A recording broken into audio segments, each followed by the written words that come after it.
The movie you're making me watch today is Godfather, all of them, 1, 2, and 3. Thanks to Schwartz spending his waking hours searching the interwebs to find a streaming service that had all 3 of them, and I still rented one anyway. You're welcome. What do you have to say about yourself, Schwartz, or about these movies? Choose as we many doing words those? as you want. Well, I have one word, and I think it's the best word, which is operatic. Operatic. Yeah, literally and figuratively, I guess. You just watched literally the last scene of the trilogy, and you're like, I got a word. No, I mean, I was thinking about that the whole time. It was told like a Shakespearean opera. Shakespearean wrote operas? Shakespeare did not write operas, bro. But if he did, this would be what it would be. I would go Shakespearean for sure. That was my word for Seven Samurai. You guys stop stealing my shit. I'm not stealing shit. This Different is movie doesn't This count. is definitely more Shakespearean than Seven Samurai. Actually, you're right, because one of the words I wrote down was tragic, which is Thanks. sort of... Thanks for confirming my rightness. What's your word, Jake?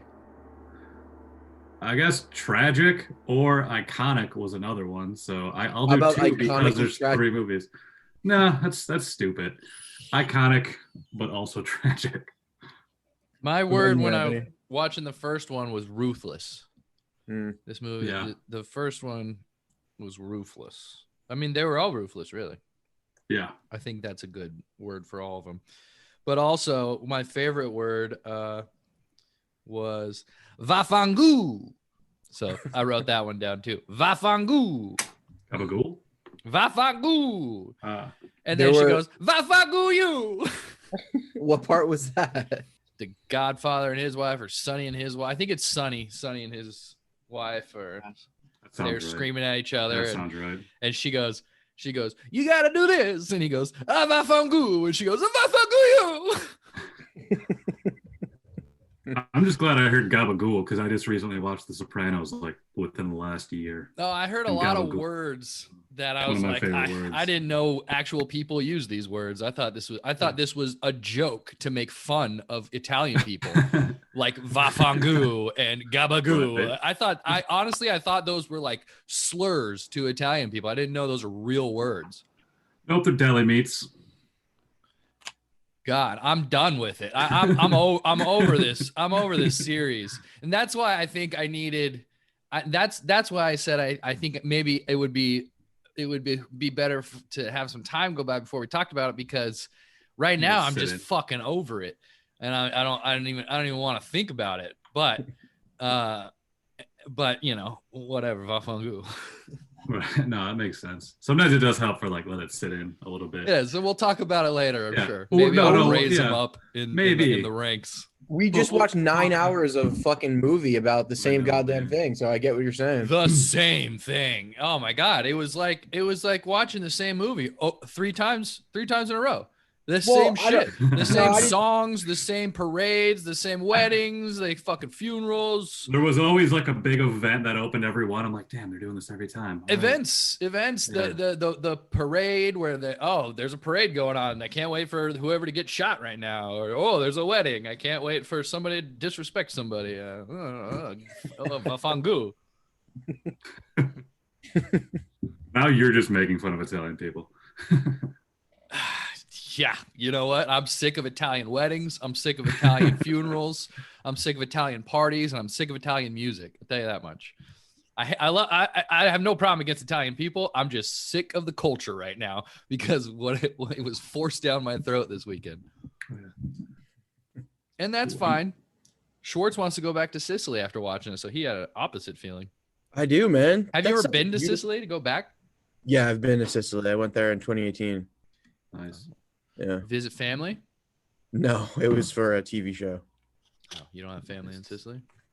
I don't. Well, I might have. That'd be pretty nice. Might trace back there. My mom's last name is Colicchio, so it's pretty damn Italian. Is there a town called Colicchio? Because from my understanding, that's how people get their names. No, I don't think so. Yeah. From now on, you call yourself Vincenzo Corleone.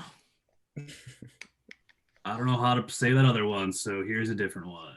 I'm glad you watched these trilogy, Anthony, because as a person who is in the business and as a person who enjoys movies, you have to at least see these ones, at least the first two. And this Now, falls into the category of that. I'm glad I watched them because I never would have, and I don't. And now that I've seen them, I don't want to watch them again.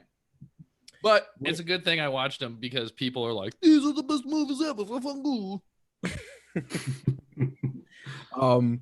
I think there was a lot in these movies that really lasts the test of time too, whether it be the fact that it made Pacino a star. He was only in one movie before these movies, how it reinvigorated Marlon Brando, won him a second Oscar, and he kind of had a career resurgence after it.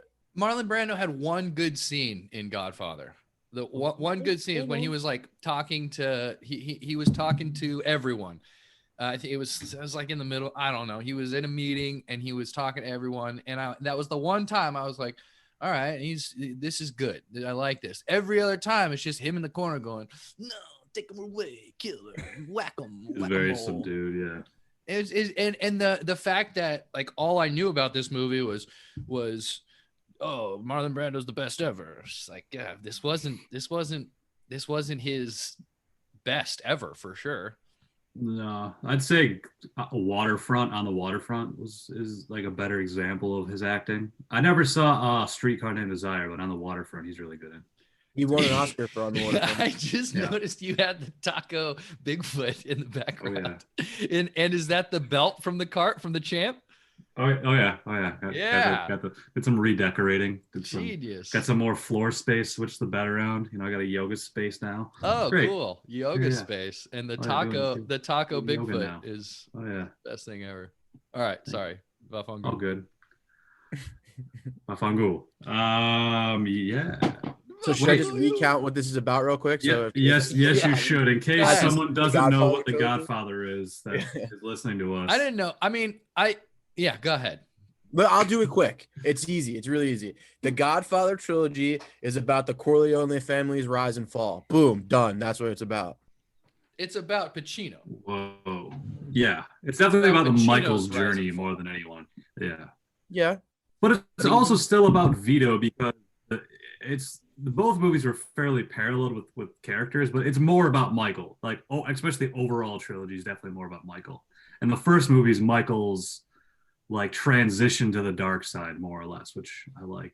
Yeah, that was my favorite part of the first movie is that Michael really, really didn't want to do what he had to end up doing. Like he was so against it and so like his hatred towards it. Like he loved his father, respected his father, but he didn't like his father. You know what I mean? Like he hated what he did. And Sonny, his brother, was like just a dumber version of his dad. You know what I mean? He had the same tenacity. Like I feel like Vito had the same tenacity as Sonny. He was just smarter and kept his feelings in check way more.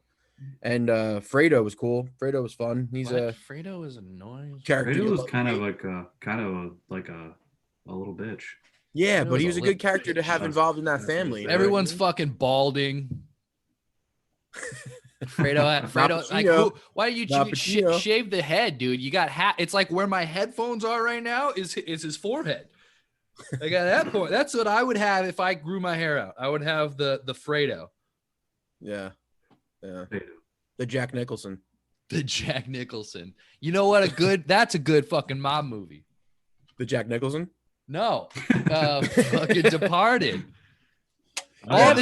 So much of this just makes me want. I'm like, oh man, Scorsese. Like, I could see Scorsese watching these movies and be like, I could do this better, and then did it better.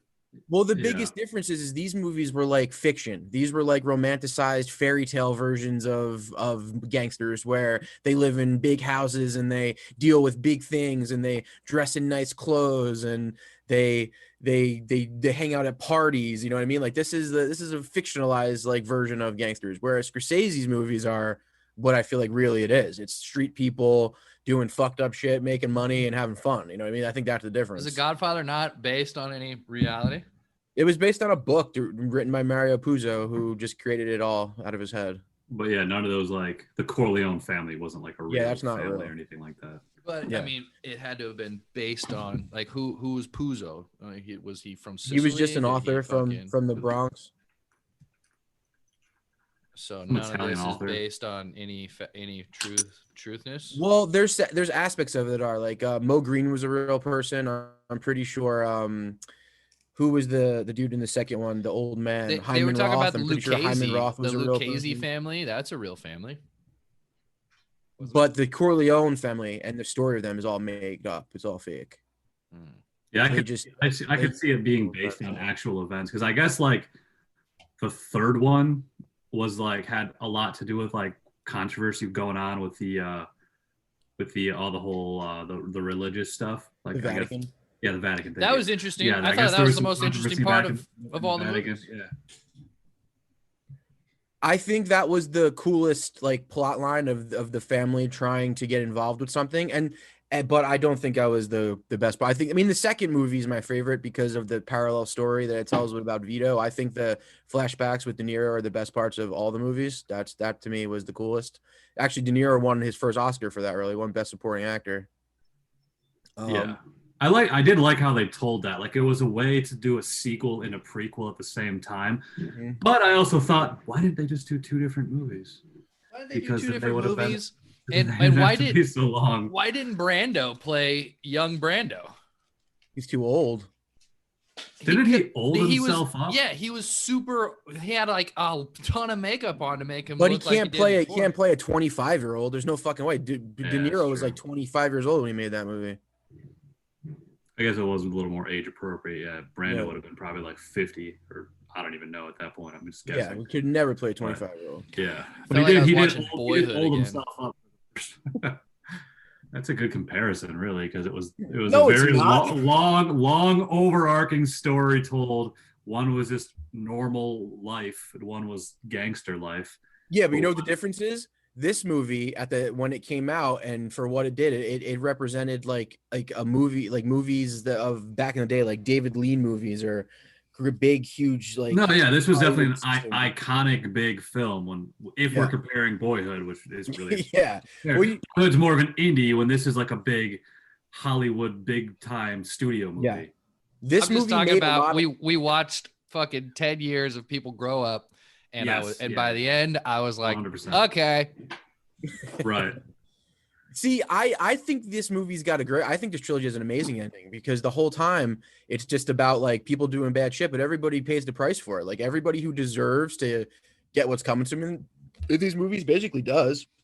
I mean, that's what's cool. Even Michael, like he started out as a great person, became a fucking terrible person.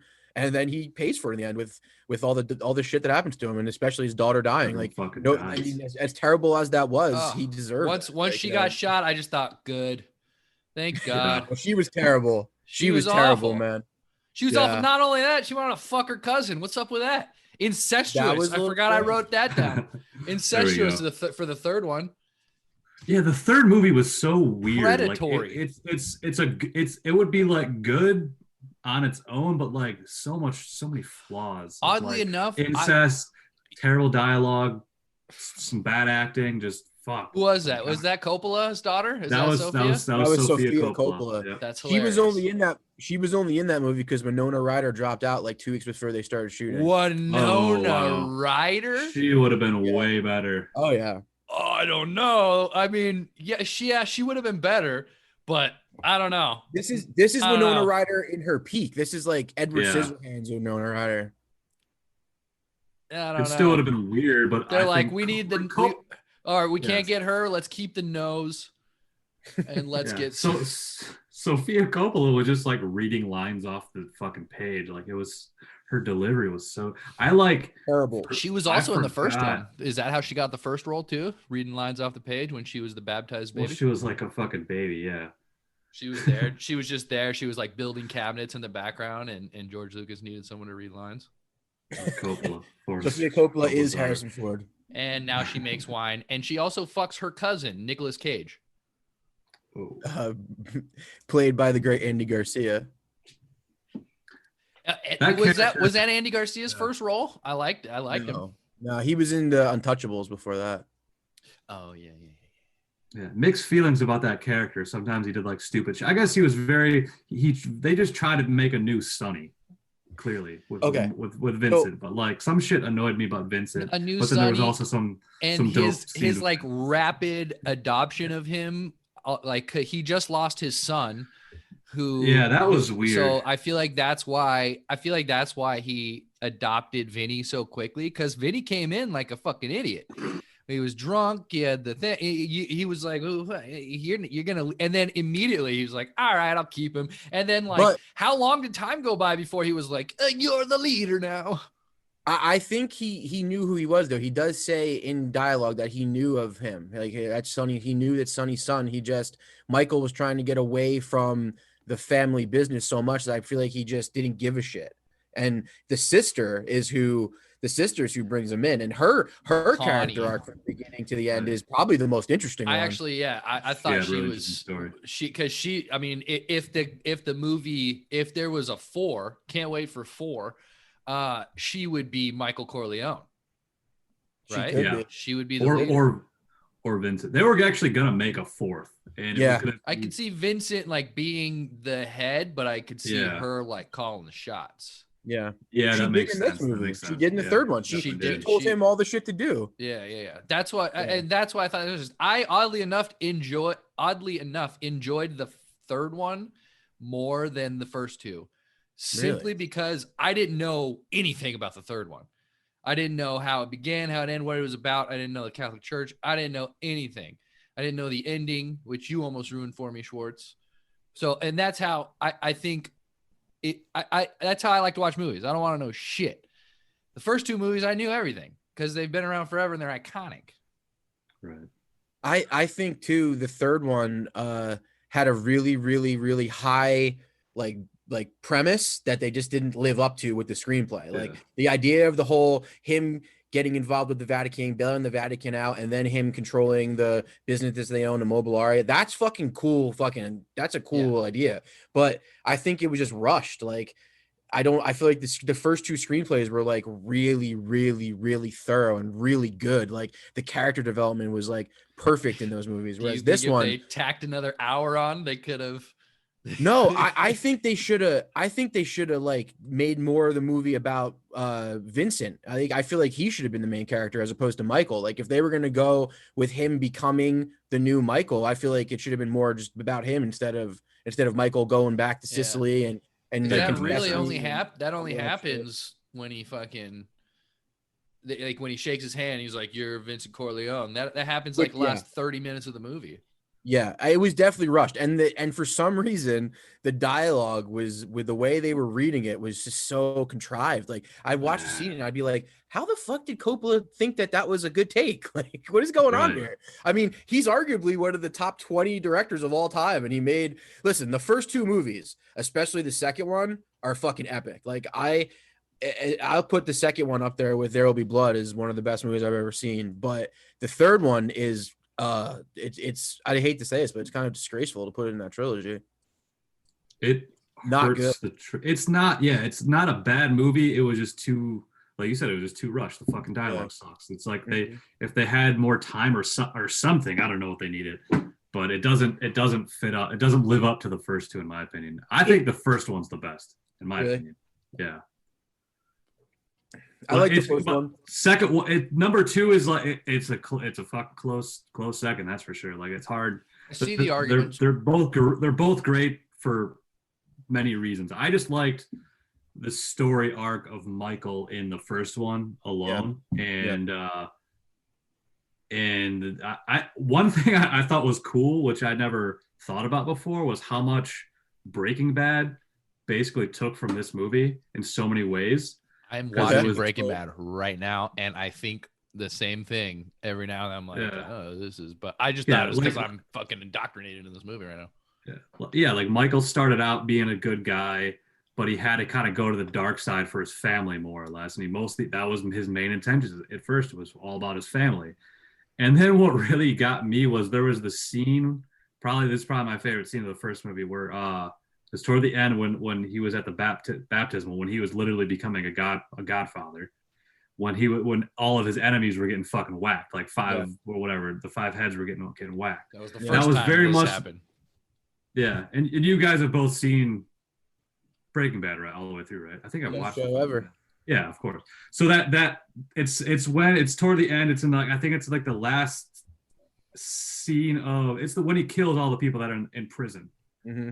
It kind of reminded me of that scene a lot because he was like eating with his family, doing something wholesome, while all this like dark shit was going on the other side. And like that was kind of like, okay, now I'm the man, and that's kind of when he became the man. But it was all like it all started with good intentions, and then it went dark. And then there was this other scene which I thought, like cinematography wise, is paved with good intentions. Exactly. The cinematography wise, like they do a lot of that like split face cinematography in like the lighting when he like half their face is dark, half their face is lit in Breaking Bad. There was this scene right before he got Connie's husband killed, where like he like leaned in and he was like it was that half lit face. I'm like, ooh, I see where Breaking Bad took that shit from, because it's that good and bad. Like he's doing it for a good reason, but really like what he's doing is a bad thing. So it's like I love like the comparison with those two. I noticed a lot of. And that was mostly the first one, but like number 2 portrayed that a lot with like how De Niro, like his rise also was the same kind of shit. He kind of did it with good intentions. He did it to make money. He did it for his family. Yeah, just kind of fell on De Niro. Yeah, it did. But he had the balls and the brains though to see that he could do it. Like he was like, I can fucking do what this guy's doing. You know what I mean? And he had the brains to be like, well, if I kill this guy, people are gonna fear me. So boom, I'm done. You know, it's me now.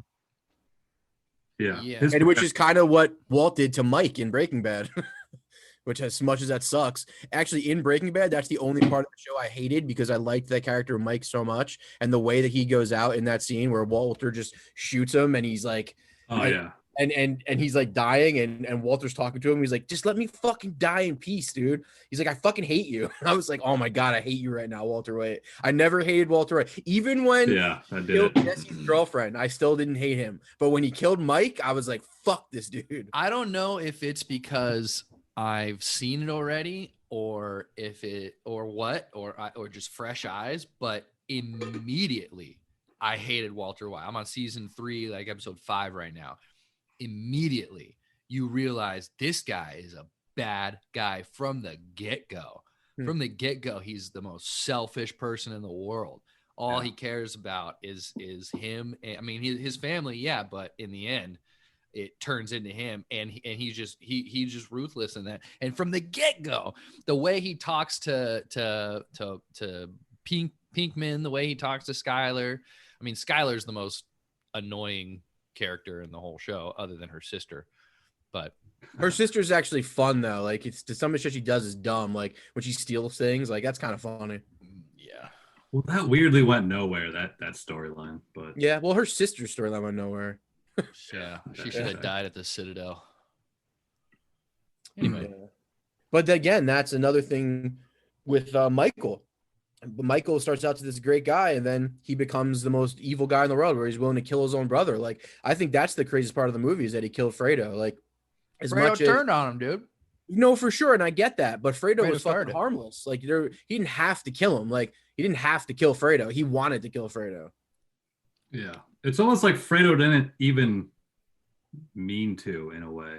No, he didn't. He's dumb. Like he's just dumb. Like he got taken advantage of. But I think Michael resented him for being that dumb. I think Michael got to the point of being a person that was so powerful and could do whatever he wanted that if he looked down on you, like he doesn't care who you are, whether you're his mom or his brother, he just like, fuck it. Like I have no remorse for you at all. He cared. He had remorse. He cared when he was 75 years old, but he didn't care when he was 40 years old and killed him.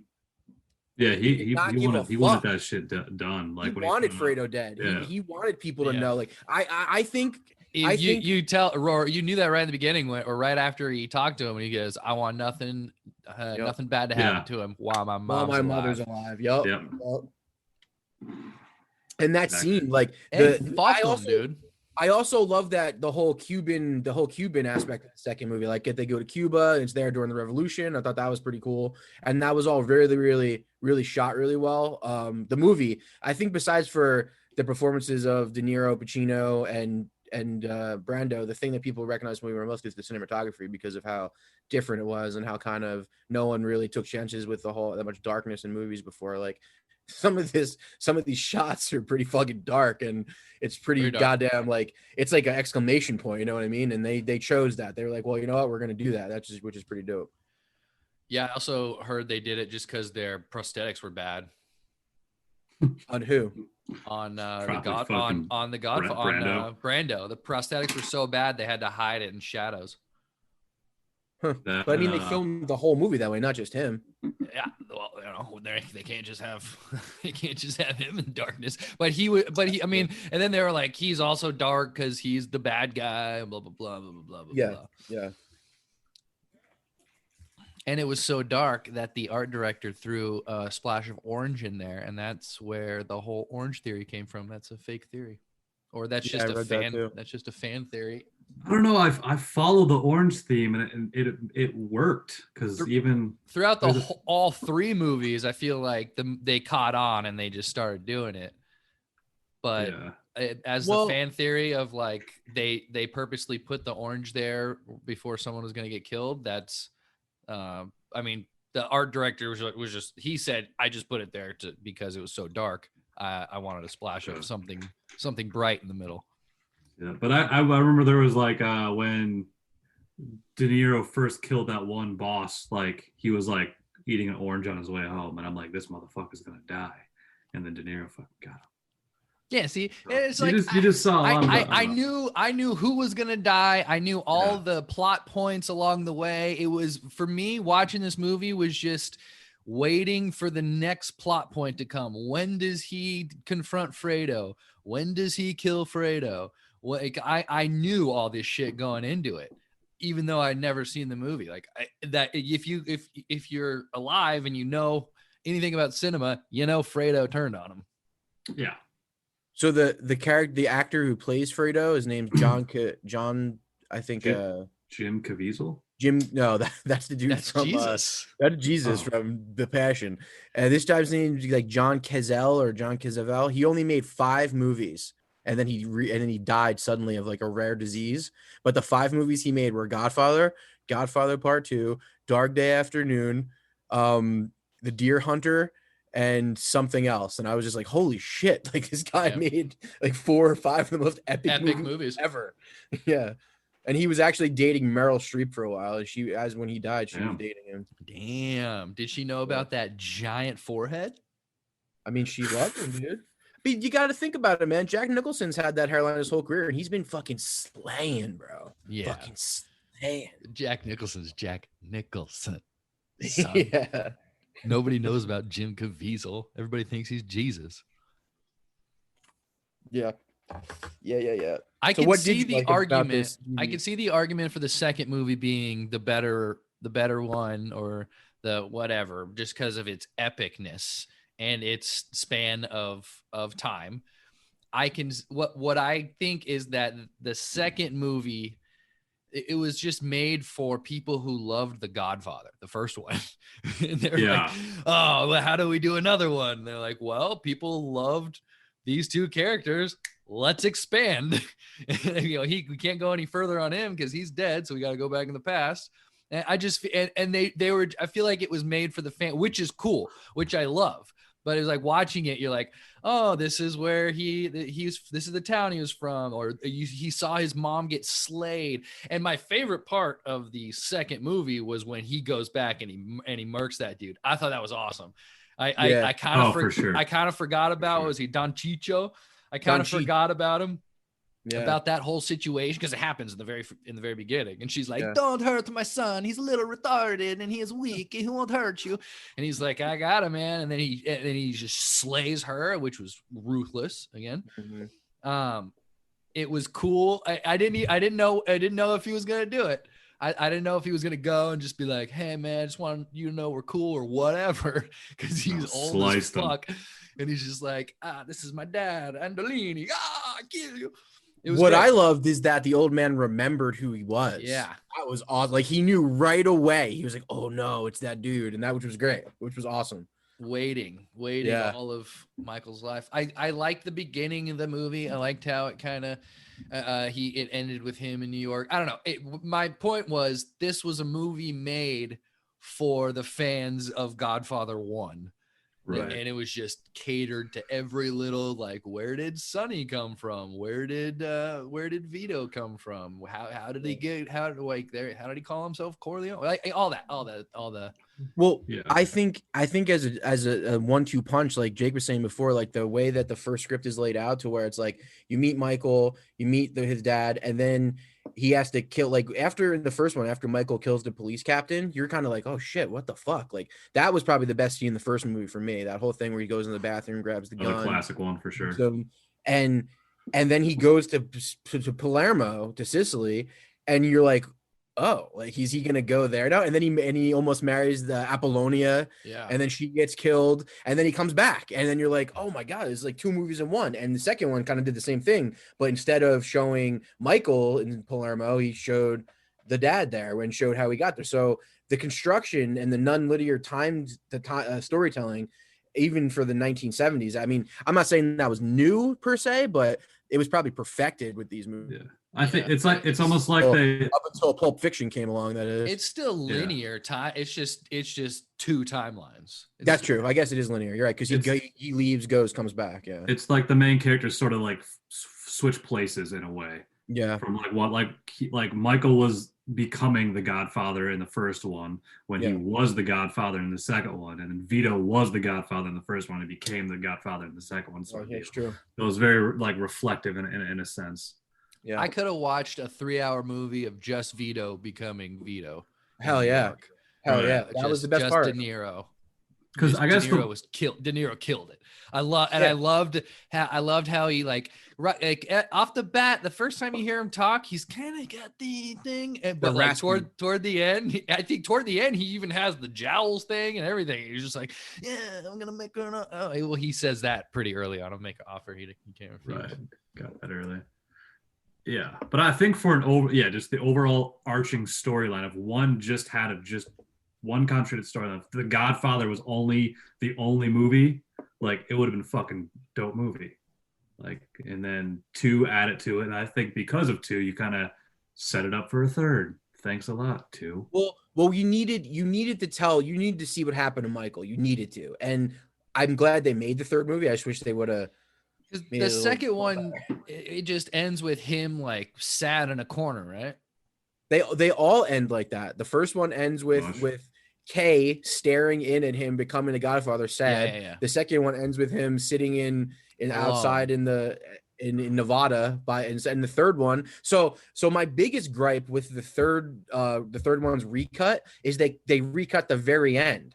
So the very end when Michael is old, like 80, 90 years old, and puts on the glasses, then it goes to black and has that stupid fucking quote, which was never in the original trilogy. The original ending, I was just like, Sicilians never forget. And I was like, what? Yeah, no, that wasn't in the original at all. That's new. Okay, good. And the first one ends with that close-up shot of him putting on the glasses, and then it cuts back to the wide shot, and then he just falls off the chair and he's dead. And that was like, that's the craziest way to end that movie, because he's dead. He died alone because he's such a fucking cocksucker, and he deserved everything he got. And that was great. But this didn't end like that. It didn't really show him actually dying, did it?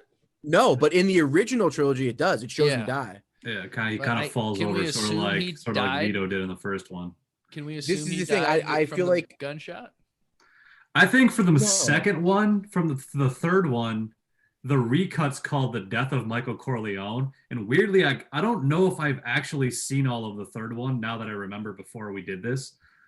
And I'm like, does he die at the end? And I thought that.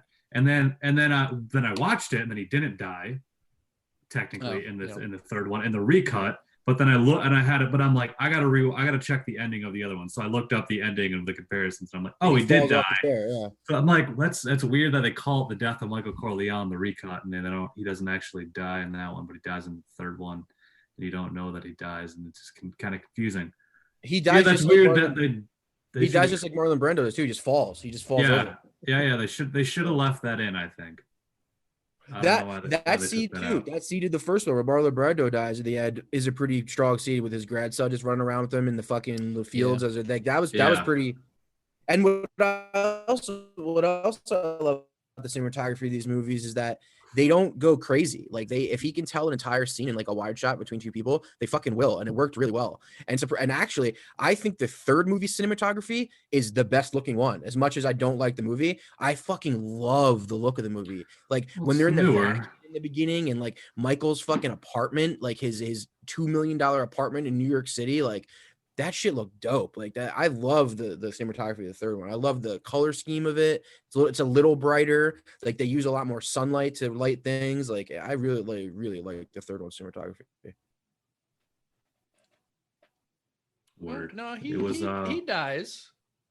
He does that. Does he die in the recut? His eyes roll back into his head and he lays back. Okay. And that's when it cuts to Connie. Okay, cool. And she puts the hood on.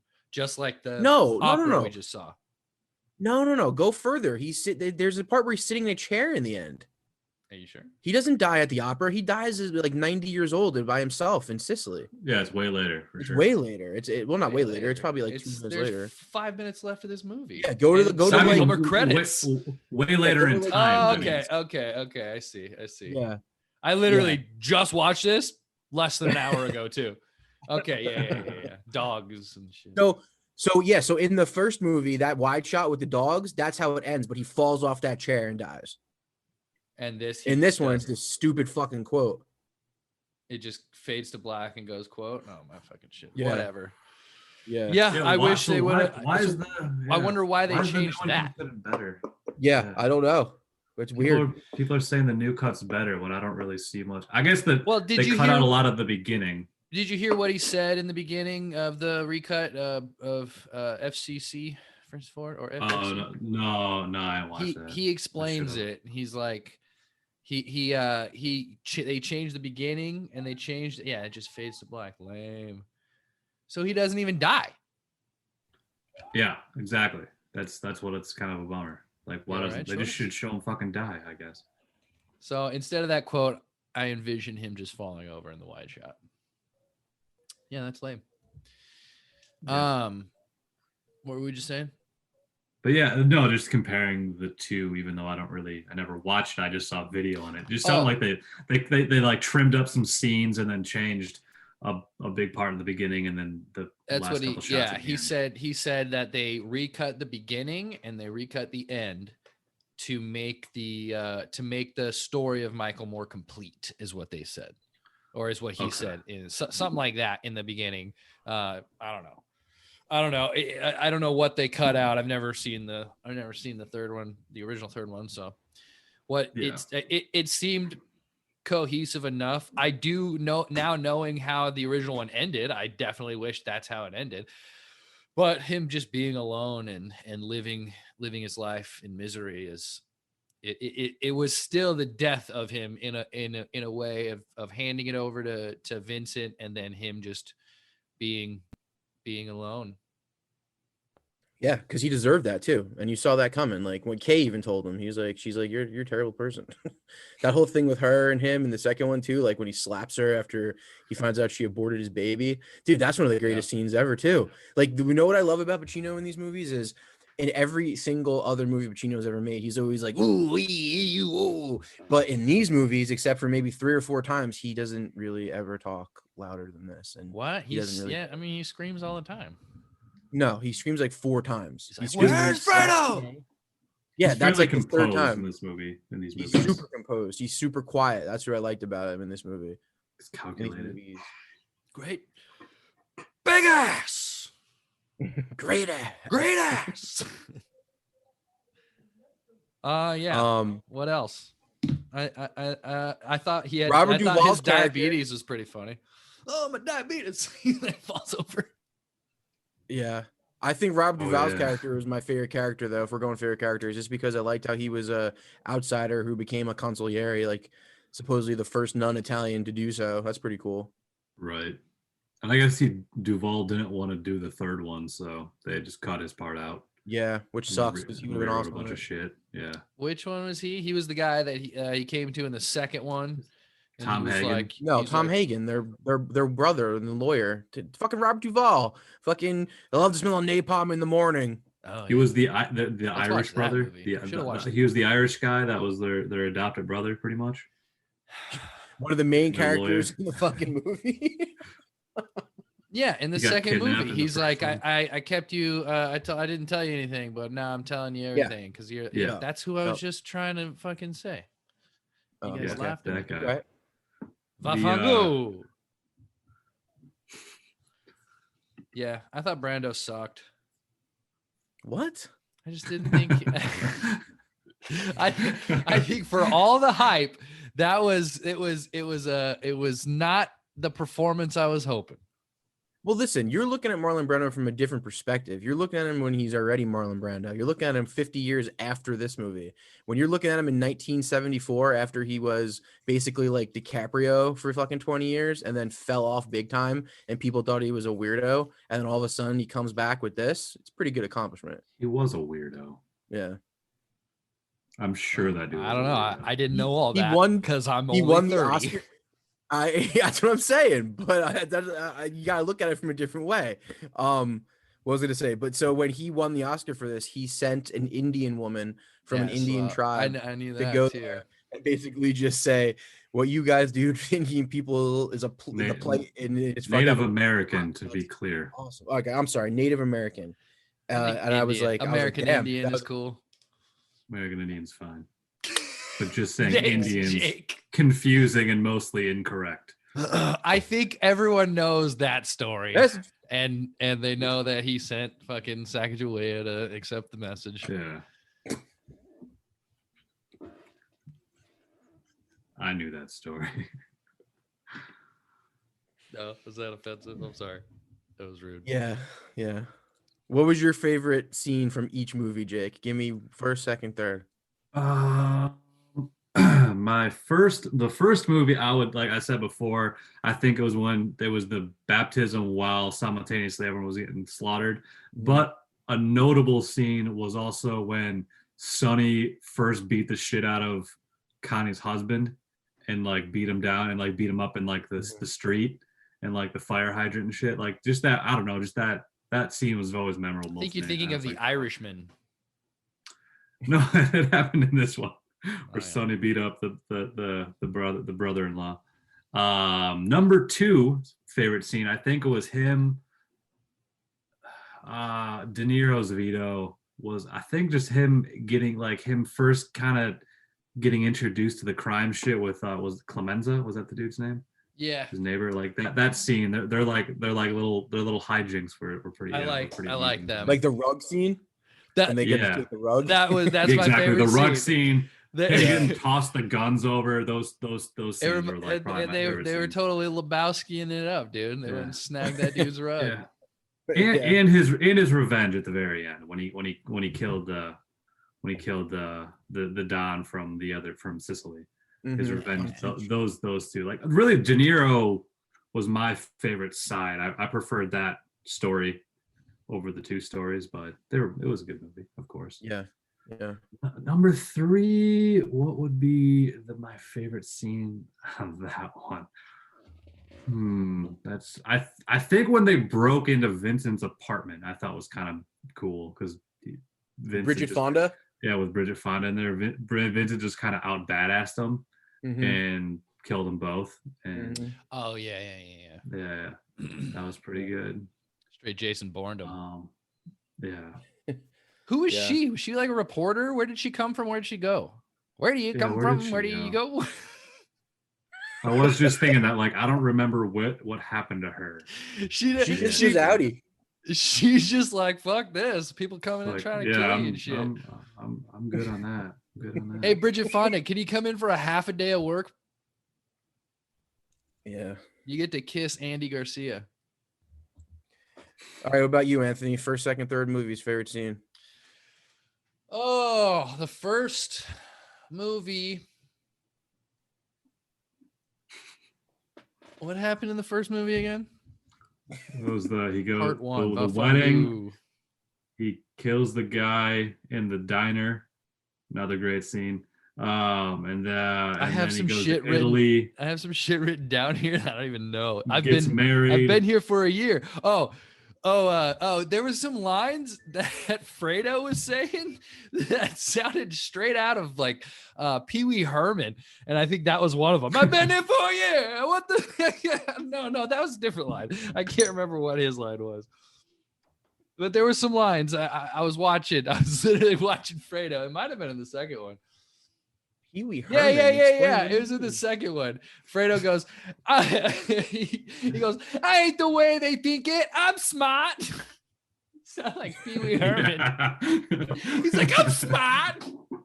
Yeah, fucking Fredo. He's so pathetic. Oh, Yeah, he was. I wish I could remember. That scene where Fredo It ain't dies, the way like I the wanted silhouette it. of him on the boat was pretty great. Wait, Yeah, I so does definitely remember Connie that scene. think that he drowned? Connie knows what's up, right?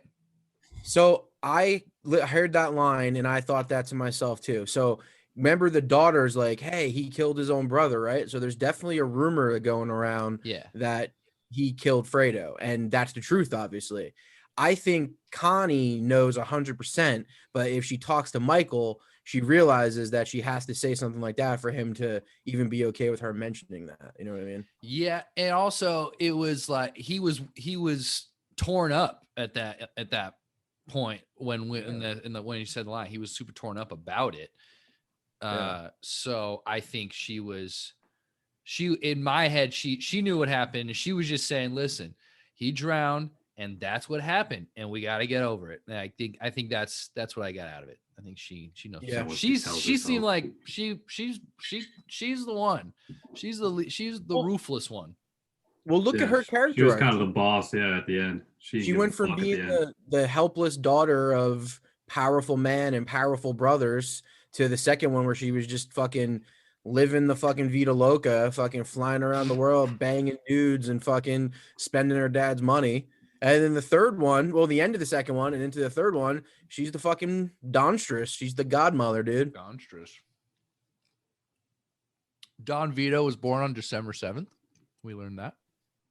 Yeah. What about you? What about the second one, Anthony? You even give me the first one. What's your favorite scene in the first one? I like the parade when Corleone dies. Or not the parade. The when Corleone gets shot, it's not a parade. It's like he's just out on the street vendors and shit. Yeah. So I like those. They did it in all the movies where it's just kind of a fun thing where he's just like, hello everybody, hello, and then he gets shot, and then he goes like, he's so terrible. That's about he survived that. He got shot a few times. Yeah, I thought he was gonna die. I thought he died in that scene, and I thought that was like the last scene of the movie. When I was watching this, I was like, damn, I didn't know that happened. Like, it was like 40 minutes in. Thing. Yeah, 40 minutes into a 4-hour movie. Right. What were you gonna say, Schwartz? I don't even remember. Oh yeah. So if you noticed, most of this movie, I'd say like 80 to 90% of it is shot like eye level. The whole camera is always eye level. It doesn't really do many things besides for that. And then in that scene in the movie when he gets shot, they do a crane shot from the sky. And I guess that I was reading a lot about Gordon Willis, who is the DP, and he fought with Coppola over shit like that. He was like, we were doing it the whole way this time. Like we got to keep it up. And Coppola's like, no, because we have to give some sort of like excitement with the camera for people to be like, oh, this is different. Like something's gonna happen here. You know what I mean? And I guess that back then that really affected people in the movie theater because they were so used to not seeing any crane shots or aerials or anything like that in the movie. And all of a sudden that happened. People were like, oh shit. You know what I mean? So it really worked really well. Especially in the whole, if the whole movie is eye level and then that first one is going to jump out at you. Exactly. And that was the point.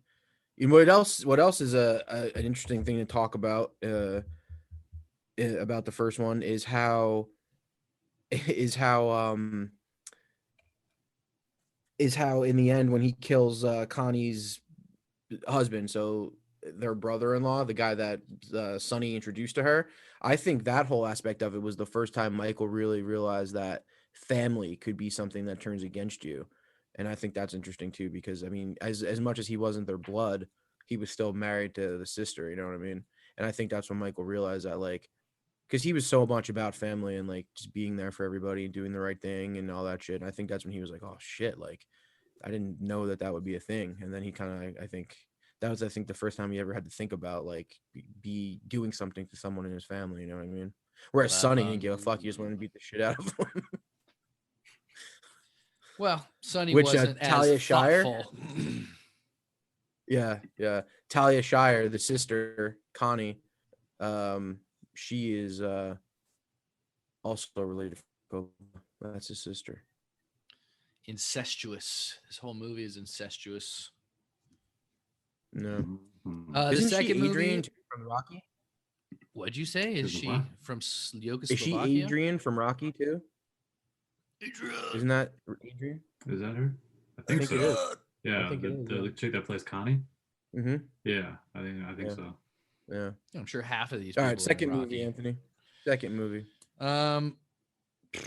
The second movie, I liked everything in Italy, or not everything in Italy. I liked everything. I liked De Niro. I liked all De Niro's shit. And my favorite, I think my favorite scene was probably when he goes back, either the beginning, which was like, whoa, shit, when he blasts his mom away, or when he goes back and kills that dude. I think that's probably my favorite scene because it was something I kind of forgot about.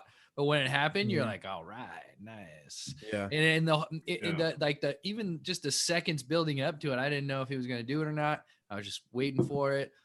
And he did, and I was happy, and they got away somehow. It was cool. It was cool. I don't know, that whole scene, just leading up to it, walking down the pathway. I was like, this looks like a familiar pathway.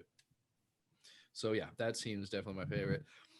The third movie, when in the end, the not the very end, but like when they're on the steps and when they get shot, I was just like, finally. And I'm a little disappointed he didn't die, but when she was dying, I was like, good. And when I thought he died, I was like, good. And then when I thought the movie was over, I was like, good. Vafangu.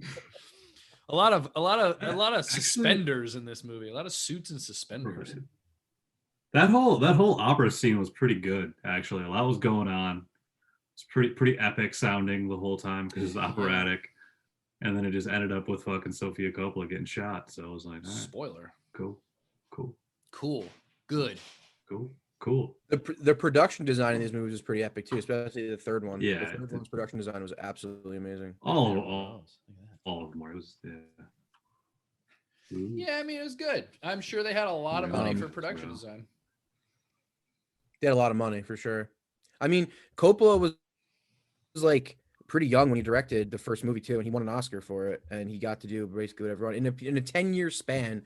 Coppola directed The Godfather Part 2, The Conversation, and Apocalypse Now, all in the same 10 years. That's pretty crazy.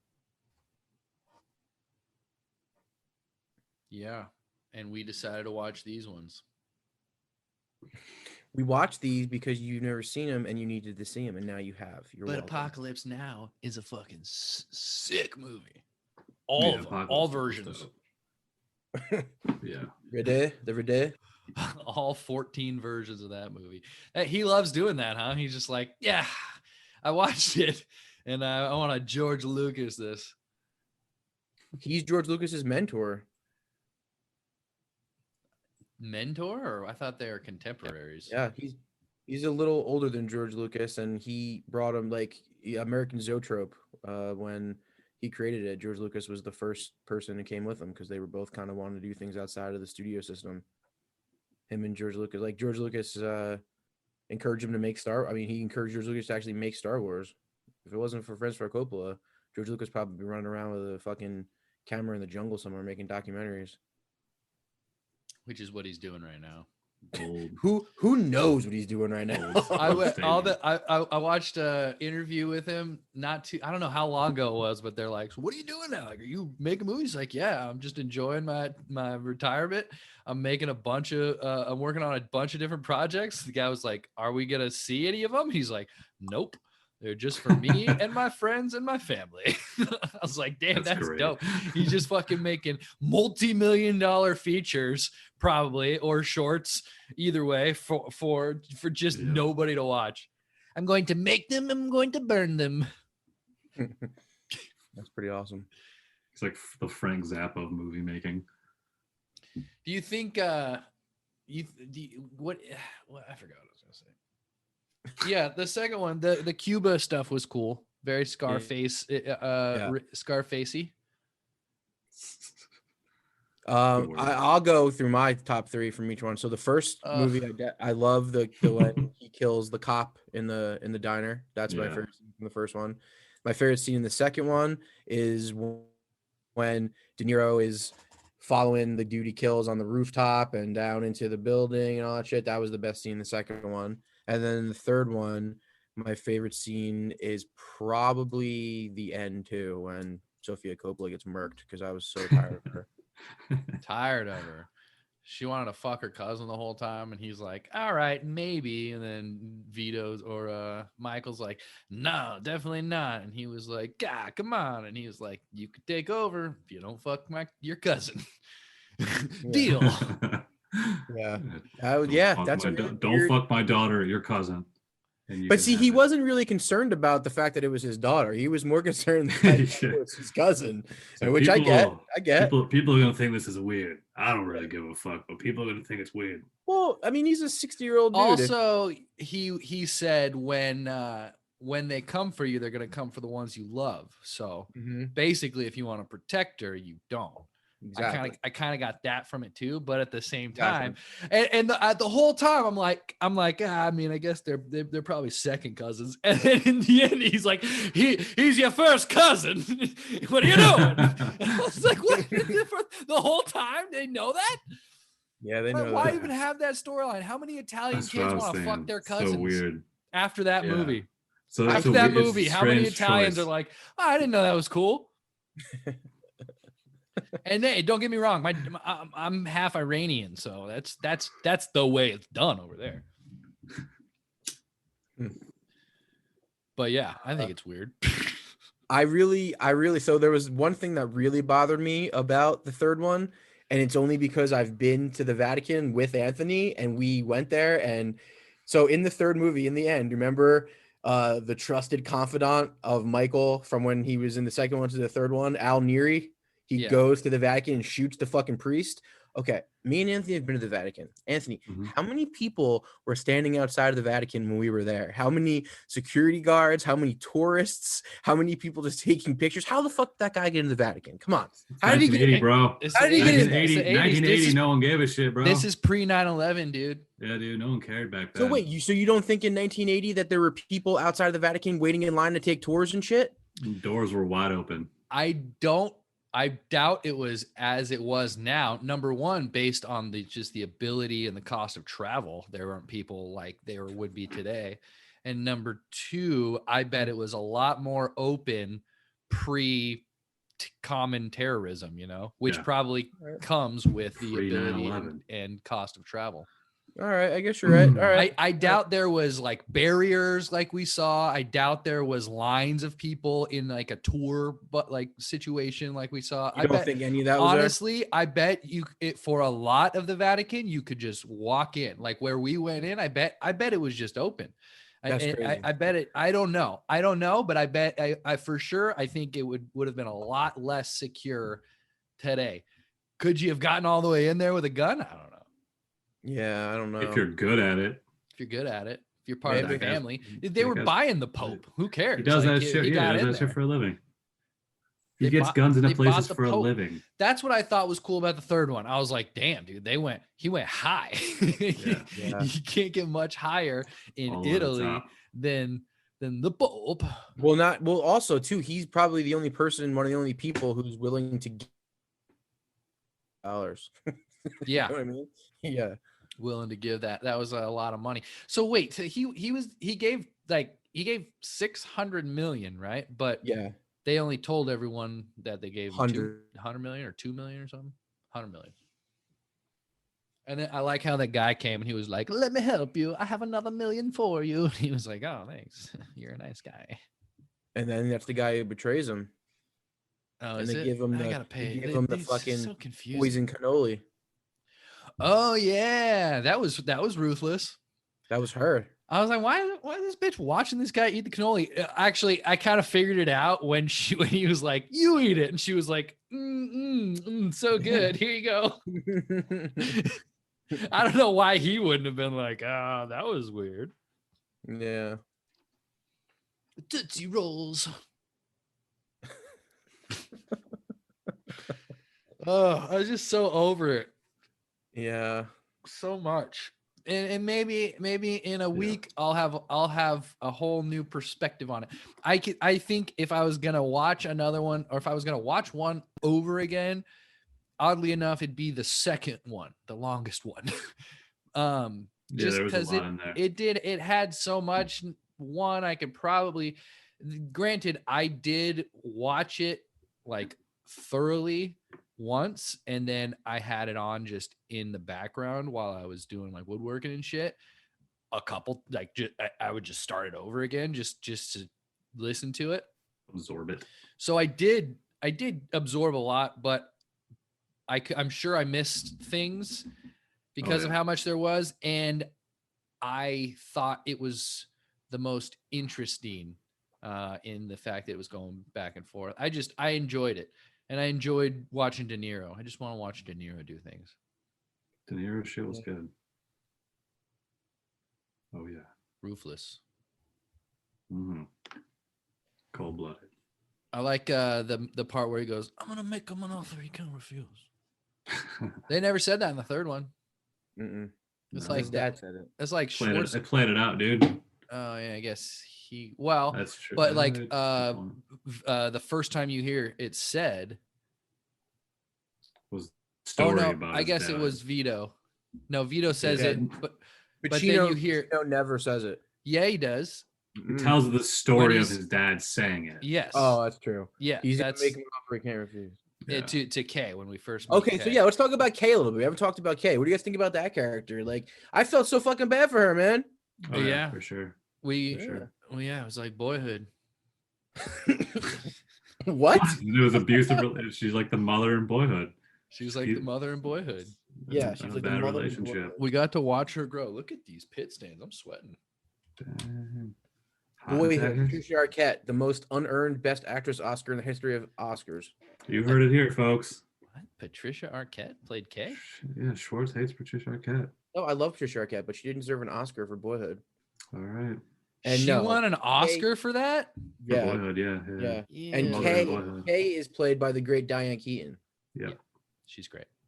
Yeah. She probably got Oscar nominations for that. I don't think she won anything. I thought she was great. I thought her character. I agree. I felt bad for her, but even and obviously not the very end, but when she like went to Sicily, and we got to see her again, it was like, oh, it's nice to see Kay again, and she seems to be doing well. And does she have has she remarried someone? Like, yeah, she got a dude, I think. They said like, hey, sorry, fucking Brandon couldn't be here, and then Michael's like, yeah, sorry, he couldn't make it.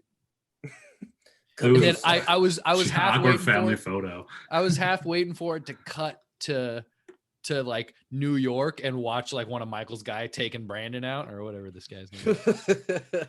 That's too cliche.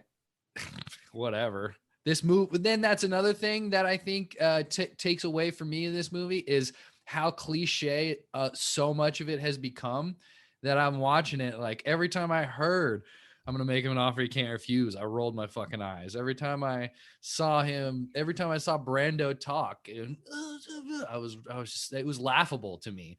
But I think the satire that it has become is, I think that kind of screws it up for someone who's never seen the movie. Yeah, for sure. Yeah. It's definitely one of the most like mimicked or parodied things. Yeah, I was just watching Zootopia, and the little rat's like, you come to me on my daughter's wedding. The little rat's daughter is fucking Snooki. That's a good movie if you've never seen Zootopia.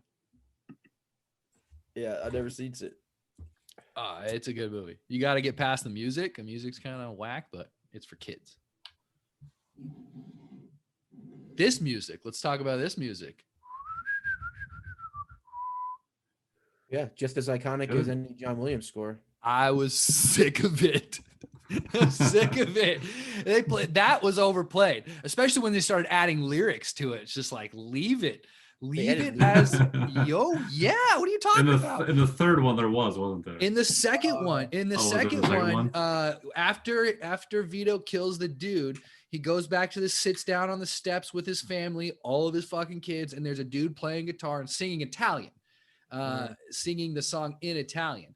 Okay. And even then I was like, oh, that's like, then the third one, the son sings, and then the third one the son sings it to him. Yeah.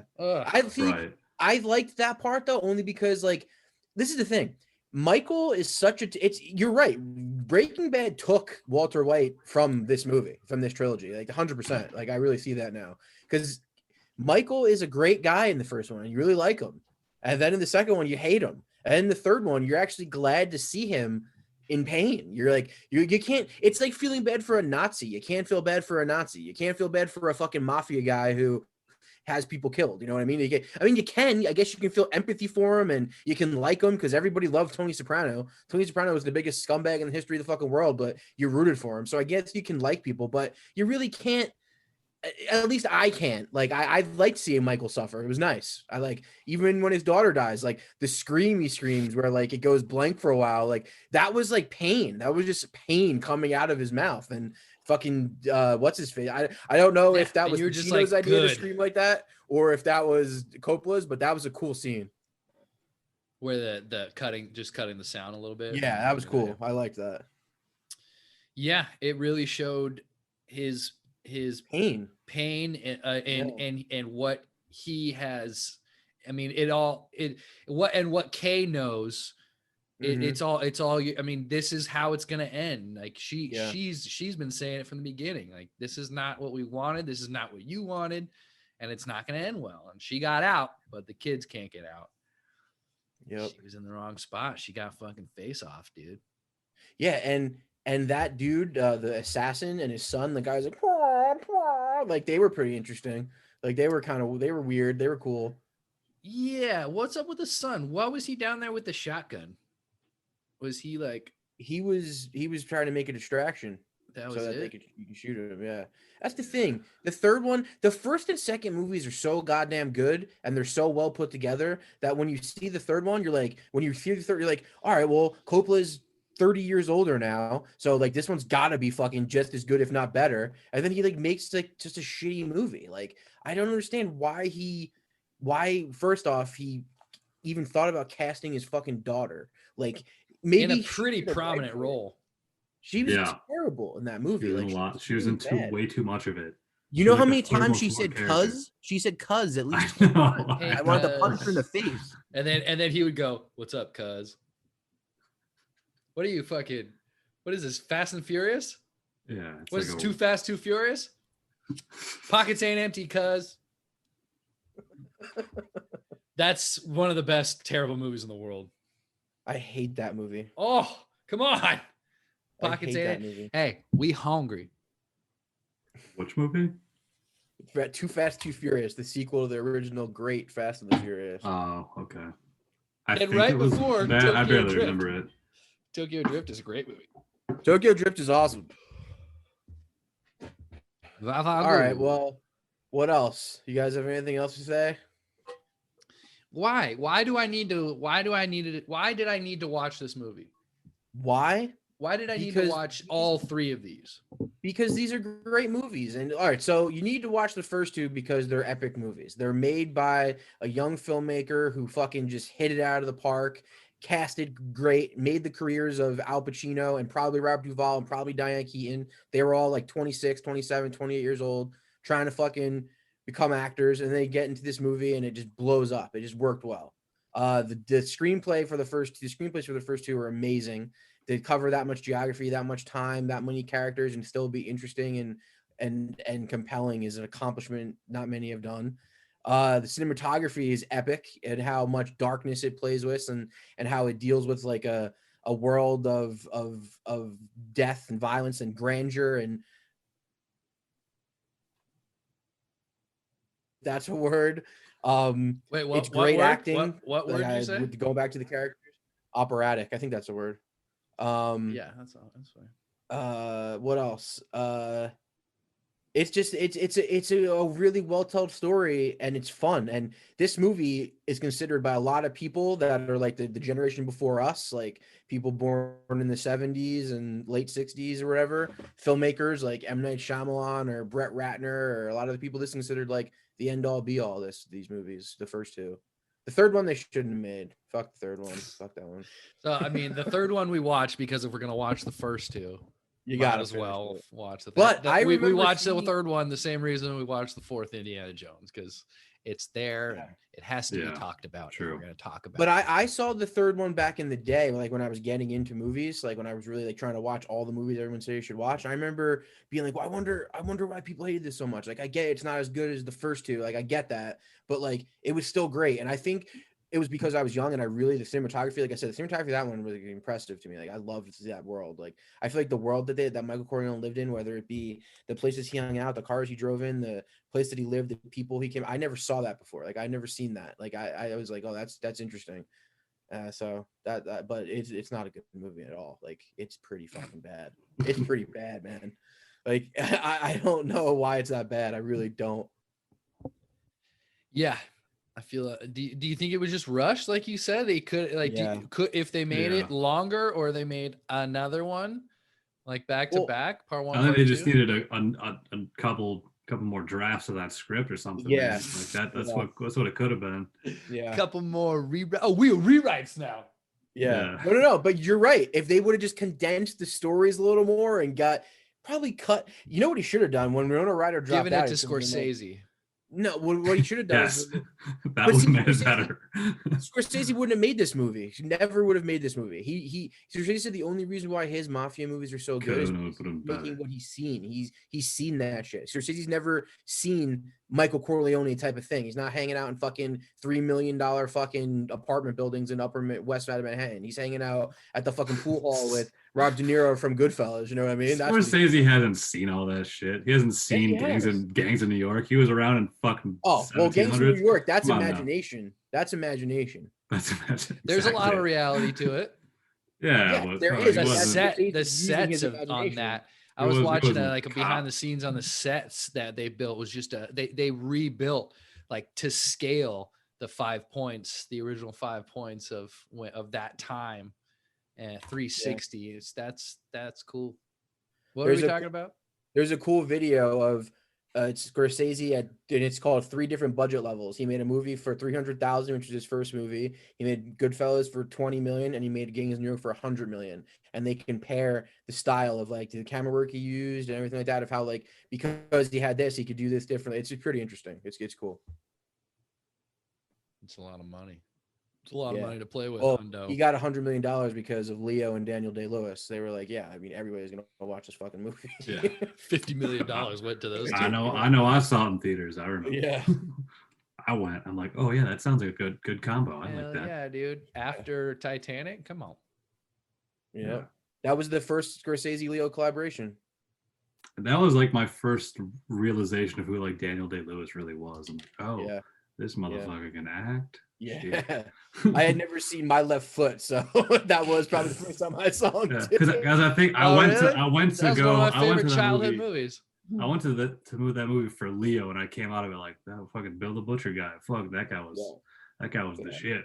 Yeah, I don't even remember when I watched that movie, but I do remember. I remember having it on DVD, watching it, and just being like, "That's one of my favorite movies." I think I watched it first on DVD. I don't even think I saw it in theaters. Yeah, that's one of the movies that really blew up on DVD. That and Fight Club are 2 pretty historic movies that DVD made like classics. Because Fight Club, everyone kind of like in theaters, everyone was kind of like no one really went to see it because they really weren't sure what the fuck it was. And then it came out on DVD, and everybody was like, "Holy shit!" Like Yeah, Blockbuster. I think it was one of the first DVDs I bought was Fight Club. I think. Yeah. Yeah, because you can go to New York, Blockbuster and rent it for $1.50. Yeah. What about you, Jake? What are your last words on this fucking epic trilogy? I think I'm good. All right. Well, where do we rate? One was great. One was a great fucking movie. 2 was another great movie. I think the ending could have been more conclusive in number 2. In what way? And they in a way that they didn't have to make 3. Yeah, it kind of left it open for like, all right, now what's gonna happen next? Like, oh, he killed his brother. That's kind of how it ended. So, what would you have rather happen? I don't know. I'm not gonna, No, I'm curious to see like how would you have conclusively ended the second one? Like, you think you maybe like killed Michael in that one or something? I don't know. It's a good question. I'm not really sure how to wrap that one up because I think killing Fredo was good. How does the second one end? With him killing Fredo, and then also there's like a flashback. I have that. Yeah, then there's a flashback of the day he announced he was going to join the war. And that was like, and Connie gets introduced to somebody. Yeah, Connie gets introduced to her future husband. So it's kind of like it was the last time he saw his family before the first movie started. It's just tickling the balls of Godfather fans. That's all that movie was. They're just like, we need, like, what else do the fans want to see? And I think how about when he joins the Marines? And that was probably part of the reason why they left it open ended, because it had that we could leave it for a third, and then they were actually gonna make a fourth. I was saying that earlier, but Mario Puzo died, so we couldn't write it. And I guess it was gonna have the continuation of the De Niro storyline with De Niro and DiCaprio, and DiCaprio was gonna play Sonny. Yeah, that would have been dope. And then it was gonna also Scorsese. The other side was gonna be Vincent in his rise, because he was essentially Vincent Vega. After. Well, no, it wasn't gonna be his fall. It was gonna be their fall. Oh, Vincent's fall. Okay. Yeah. But it was going to be showing Vincent again. Because it said it was going to be Vincent when he's at like in a war with all the other families, because he's hot-headed. Basically, if Sonny was the boss, he would be the boss. Okay. Hot-headed, and then it was going to show the flashback of older De Niro with young DiCaprio as son. And that makes sense because it's kind of Sonny's story as well. With De Niro was going to play Sonny, and then Sonny's son is going to be. Yeah, okay, that makes sense. Yeah. So they were going to do that, but Mario Puzo died. He didn't write it. They were going to do it. And Francis Coppola is loyal to the writers. I've read interviews with them. So Francis Coppola has adapted a bunch of books, including Apocalypse Now, Dracula, these movies, and he puts in his titles like Bram Stoker's Dracula and Mario Puzo's Godfather. Like he writes them, like he writes the script. Francis Coppola has like 3 Oscars for writing scripts, but he's like, yo, this is this dude's thing, and that I think is pretty cool. Yeah. So I guess number 2, I don't think it was very necessary, but it was a great movie. Yeah, but if it was only number 1 and The Godfather was the only movie, fucking classic. Loved it. Yeah. It was 3. I think 1 and 2 are, I think 1 and 2 are almost like Kill Bill 1 and 2 to me, where you can just make them one movie and then like that. I could see that. Because if you told me that I can go to the movies, see the entire first Godfather, and then like have an hour break and go in and watch the entire second one, I would be all for that. I would like to see, I know there's an edit out there somewhere of like the chronological cut. I would kind of like to see that one day, even though it'd be like 9 hours. It'd be essentially watching like a full mini series. It starts with De Niro. Vito. Yeah, it starts with Vito. Or it starts with his mom, like him and his mom. Wow. Yep. And then ends with, that'd be kind of cool. It'd be like watching Star Wars from beginning to end. Right. It'd be an interesting take. I wish I mean, one day I want to watch the chronological cut of Star Wars. Right. I think that would be fun. I've done it before with just the original 3, though. Not the prequels. So you've watched. I've thought about that. So I just watched 3 Star Wars in a row. I just watched the trilogy like we just did just now. Yeah. I've also thought about that. Back to back. One Marvel's like Disney Plus has it like laid out for you. If you want to Yeah, do they Marvel do. movies, that's I cool. Should we do every No. Marvel movie and talk I- We about should it? do Nope. every. Yep. Nope. All right. Next week on making Nope. me watch movies. Anthony quits. No, we wouldn't do it to where we have to watch them all and then talk about them all in one podcast. We would do a podcast each movie. But I don't like superhero I would actually movies. be down for that. I would be down for that, honestly. I don't like them. All right, well, let's rank this. Where do you guys rank this? I don't like them. My rank. One update I was gonna do is I'm bumping Jeff who lives at home down. Update. We got Jake's update. Jeff who lives at home dropping some spots. It got kicked down to number 15. Good for you. And so, but now this makes the Godfather trilogy room for the top 10. I'm gonna put it at number 10. Oh my. Number 10. I don't know if I agree with that. Where did you drop Jeff Lives at Home from? From like number 9. Damn, you dropped it a lot. I agree with Yeah, that. I thought about it. Are better movies. I'm looking at your list. I was looking at it and I'm like, it wasn't sitting well with me. It has some imperfections to it. And I dropped it below movies that I thought like there aren't a lot of imperfections in these other movies above it. Godfather would have gone a lot higher than 10 if it wasn't for number 3. It probably would have gone up by like number 6 or 7, but I'm going here. This is what I'm doing. Number 10. Roll Jake. Well, I couldn't put it under Lake Placid. And it's just all 3 of them, right? All 3 of them, yeah. We're just gonna do the trilogy as one. Yeah. You think you gotta do every trilogy as one? Just making sure. Just checking. So where are you putting it?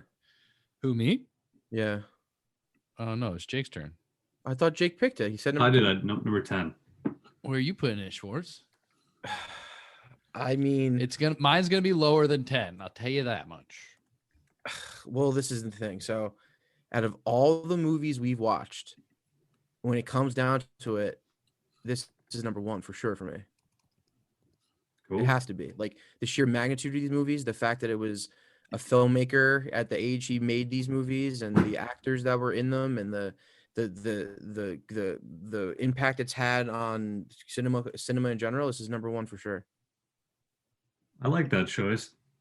Yeah, it's number 1. I like how it shakes up your list. Deep Red's been sitting at your top since the fucking first episode, so it's kind of cool to see that kind of. Well, there you go, being number 1 anymore. Here you go. Did that one for Jake. This one goes out to Jake. Yeah, Thanks, it's got to be guys. number 1, Thanks. at least for now. Yeah. Hey, if we watch There Will Be Blood for some reason, then that'll go above it. 50 don't episodes know for that. a shift. Nice. Yeah, There Will Be Blood will be at the top of mine. Let's watch There Will Be. You want to just all put number 1, There Will Be Blood? That would be my number 1. What an episode. You know it would be a hard toss up now if we were to watch There Will Be Blood and Pulp Fiction. Then I would have a really hard time thinking what I put at number 1, because There Will Be Blood is definitely my favorite movie of all time just because of how it impacted me. But Pulp Fiction is just like, come on. What about It's Dust so Till Dawn, dude? A great movie, but it's not as good as Pulp Fiction or There Will Be Blood. That would Great go movie. at the top of my list. I mean, that'd be top 5 for sure. All All right. Yes, I'm gonna put it in at number 1. Number 1 for Schwartz. Number 10 for Jake. How do I just skip down? All right, I'll just do it for you. All right. just quick shift. I'm looking at my list here.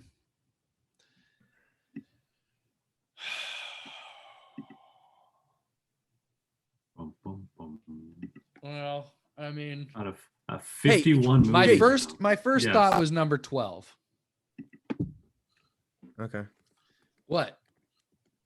Jake asked me last time why Deep Red was my number 1 movie, and I'm looking at my list right now, which my top 3 are Godfather, Deep Red, and Sisters. Yeah. The only thing that all those 3 movies have in common to me is that they're directors who were kind of made their mark with those movies, and maybe that's why that's my list.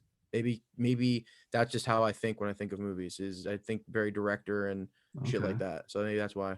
Because you've also had a theme of picking like first movies by directors as well, so it's interesting. And the thing is yeah, I like first movies. It says a lot about someone as an artist. Unfortunately, in my case. Hey, your movie's sick, dude. I liked it. Jillian loved it, and she hasn't even seen the redo, The Redux. Welcome Home Redux. You still Welcome haven't home. let me watch it. Redux. Yeah. Anyway, keep I going. have the Vimeo password. We'll do going. a screening. No, Sweet. don't watch that. That Vimeo's been taken down. New cuz That Vimeo done been taken All down. right. that video done been taken down. That's okay, because I done been downloading everything I see. It's already streamed. I've already submitted it to film festivals. So They far, have- nothing. Never mind. Anyway, yeah, where are you ranking it, Anthony? I was originally thinking 12, and then I was thinking, am I just doing that to be funny? Why? What's funny. number 12? You know what? That I could see that makes sense when me looking at your list right now. I could see it being 12 as a fair spot for you. You know what's crazy about Is number I don't 10? know how to take that from your tone, Jake. No, Look, because those you looking at that have fucking list right there, anything goes. you the have thing. you have a good list, and I kind of know your taste after all these movies, and it makes sense. This is why you would put it there. Also, your number 10 to Your number good list. 13 is probably the best movies on your list, but they're all bunched together right there. 10 to 13 are some amazing movies we've watched, some of the best. So if you put it there, that would make sense to me too, because I think this fits in that category. Hey, you have a good list. You guys did talk shit on my list. No, that's a good I like list. it. It's a good Day list, man. one. From like day 12. Well, then, I mean, 12. I 12 talked is shit where- on Schwartz's list. 12 My was list my is great. gut. 12 is my gut. And then I was thinking 7. But then I was thinking, but it's so long. All of them. I Right. don't want to watch them again. 12. It's got to go 12. 12. And if I feel like if it was just 1 or 2, it would go higher. Right. But because we're averaging it out, because we're grading on a curve here, I agree. I'm going That, 12. that third one had a lot of flaws. And we have a lot of good movies on our, and we've watched a lot of good movies. We have We watched did. a lot of good movies. The movie that I'm glad we've watched the most is definitely Harold and Maude. That movie was incredible. I'm glad we got to watch that. Well, speaking of It was lists, a discovery. It was a pleasant surprise, that movie. oh yeah, that's a great. That one. movie was As was Sunset Boulevard, at least for me. I saw Sunset Boulevard during quarantine. I was just like, damn, that is a fucking great movie. I enjoyed Sunset Boulevard. Yeah. Yeah. To be fair, I saw both of them in school. Like I saw Sunset Boulevard for a film class. Harold and Maude I saw for like a sociology class. It was kind of like on a random. Makes sense. Yeah, but so it was a good, great fucking movie. But I have an overall ranking update since we're talking about our lists Yeah, and this shit. weekend. This is Schwartz hates it for whatever reason, but after 50 movies we've seen, How do you rank? Schwartz can you explain hates the what he doesn't science? understand. Can you explain the science behind you got to these rankings? Can I just hear that? Yes, Okay. 100%. All right. Go All for right, it. so based off of the rankings of each movie, so like if you look at Anthony's list, like you have Royal Tenenbaums at number 1. So Royal Tenenbaums gets 1 point, and then for you it gets 11 points is at number 11. For me, it got 9 points, so it gets that many points. And then like number 2, Indiana Jones, 2 points from Anthony, 3 points for Back to the Future from Anthony. And so each like ranking, you get a point by your ranking. Mhm. And I total up the points. And so since the higher the ranking, the lower the number, it's like a lowest score gets a better ranking. Okay. Like golf. Kind of like Yeah, golf. no, I get it. You've And- never don't gotta played tell me that. golf. So I need to try to play so I totaled everything up and I rank the movies based off of the score it has. Okay. So number 1, still The Handmaiden, Still confusing. which it's a little weird. It's a weird. Where algorithm. did you create this ranking system, or did you? I created it, but It it makes worked. sense. Makes It makes sense. sense. So we're going. He's just going we're by the rating number. the best movies off of Jake's homemade rating Let's just he's be sure. he's averaging out at what we have scored the movie. Essentially, yeah, I'm averaging ranks more or less. He's averaging our ranks. He's not necessarily, but based on all three of us, where it falls based off. These are where it falls. We have our own ranking, and this is overall ranking. And then I'll explain more, because I think there was some interesting spots in this list. Okay. Like for example, like Creep and Boyhood got the same score. I feel like they're like the more polarizing movies. That is interesting, because I probably have it so low, and you have it at number 1. Yeah. I have both of those movies very high. You have both those movies very low. Okay. Schwartz is just sort of middle low. But yeah, I missed all that. It's fine. He's explaining. You got the explanation of how it works, right? Yeah. Now there's a couple movies that kind of that have the same score. Yeah, like I was saying, Creep and Boyhood was one of them that had the same score. But like you both prefer Creep over Boyhood, and so Creep gets the higher ranking. Okay. So I'm looking at the overall list right now. Yes. Right. So number 1 is the Handmaiden, like I said. Number 2, the Harold and Maude, which we were just speaking about. Great film. Number 3 is The Royal Tenenbaums. Number 4 surprises me. Number 4, Back to the Future has been holding pretty high. It's a great trilogy. Don't get me wrong. Yeah. It deserves to be there. Yeah. I thought this is number 5, which I was sort of surprised by, was Prisoners. You know why I'm not surprised by that? Because Denis Villeneuve's the fucking man, and that he is the man. Yeah. But it's like it wasn't ever like number 5 or higher on any of our lists. It's just barely in the top 10 with some of us. Yeah. Because it's relatively high with everyone, it wasn't a very like diversive like opinion, so it just was just overall high. And then same with like City of God. The Host is City of God's number 6, The Host number 7, Pan's Labyrinth number 8, Inside Man at number 9, and then Indiana Jones number 10. Yeah, that's our top 10. That's pretty good top 10. I mean, here's a good one. It's Train to Busan's right under that at number 11. That's a fairly new one. One thing I saw was pretty funny was a couple of new movies on here were MacGruber and Citizen Kane, and those ranked number 34 and 35 respectively, and which was so MacGruber is ranked 1 spot above Citizen Kane according Why is that? System. Where are our, what do we have those ranked at? MacGruber mine's at number 38. Yeah, it was 30 at the time of the ranking. It was 30, 38, and 32 for MacGruber. So relatively low. Yeah. Kind of middle low. But Citizen Kane, where did I have that? Citizen Kane was 26, 37, 40. So still all fairly close, but in total, MacGruber has the edge. If we're going 38, mine's 38, not 37. Weird algorithm. We just added one.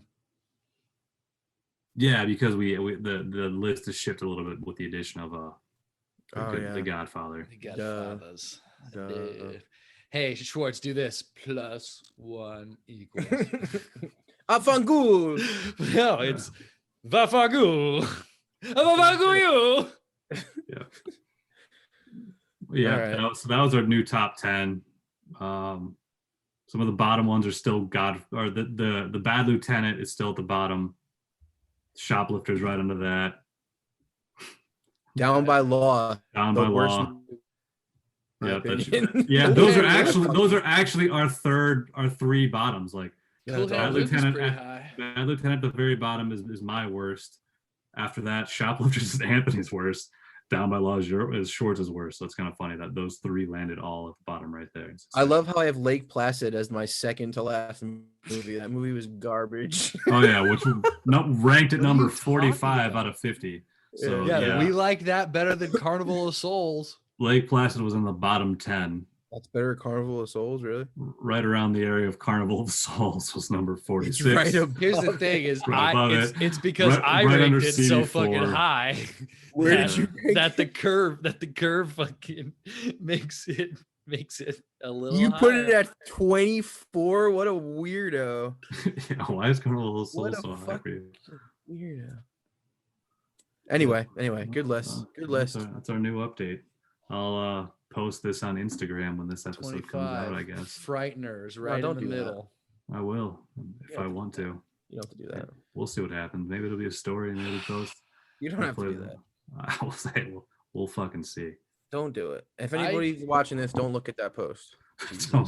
Don't follow us on When you see- Instagram. No, Definitely follow us on follow. Instagram, but when you see that post, fucking boycott it. Nobody look Yeah. at it. Unfollow Yeah, Schwartz. Unfollow the Beans one.